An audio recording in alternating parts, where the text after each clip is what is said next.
This has been the mainstay of our economy, with most of the production being done at subsistence level.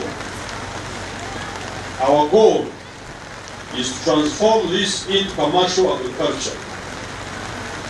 Accordingly, as highlighted in Vision 2040, government is pursuing a two-pronged strategy in agriculture. Tumbekera maziba, tumbekira abafakati, nitukola n'amaka 12 okuhindura ensana yabo n'obwomezi bwabo. Ebyo ebintu byona tibizokera hano kandi tubirozire obulambwire. Betu tubikora kandi biriyo kandi obwomezi bw'abantu buhindwire. Ijo nkabanyingamba radio nagamba one of the greatest things in life, every human being must have a point of presence. It is I commonly call it POP, point of presence.